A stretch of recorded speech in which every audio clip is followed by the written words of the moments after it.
வணக்கம் நிக்கிதா. அதாவது துபாயிலிருந்து தனியார் பயணிகள் விமானம் சென்னை சர்வதேச விமான நிலையத்திற்கு வந்தது. அந்த விமானத்தில் வந்த பயணிகளை சென்னை சுங்கத்துறை அதிகாரிகள் பரிசோதித்தனர். அப்போது சென்னையை சேர்ந்த ஆண் பயணி ஒருவர் சுற்றுலா விசாவில் துபாயில் சென்றுவிட்டு இந்த விமானத்தில் திரும்பி வந்தார். அவர் மீது சுங்க அதிகாரிகளுக்கு சந்தேகம் ஏற்பட்டது. அவரை நிறுத்தி விசாரித்தனர். அதோடு அவருடைய உடைமைகளை பரிசோதித்தனர். உடைமைகளில் எதுவும் இல்லை.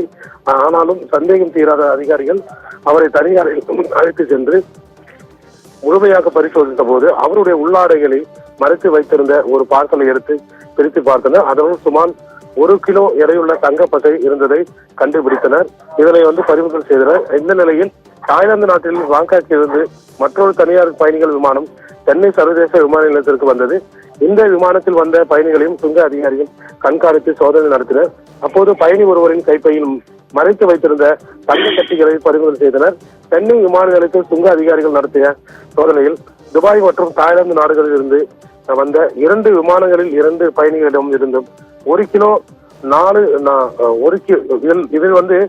கிலோ 427 கிராம் தங்கப்பசை மற்றும் தங்க கட்டிகளை சென்னை விமான நிலைய சுங்க அதிகாரிகள் பறிமுதல் செய்தனர்.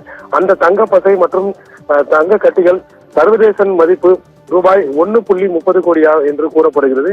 இதையடுத்து தங்கத்தை கடத்தி வந்த 2 பயணிகளும் சுங்க அதிகாரிகள் பிடித்து வைத்து தொடர்ந்து விசாரணை மேற்கொண்டு வருகின்றனர். நிகிதா.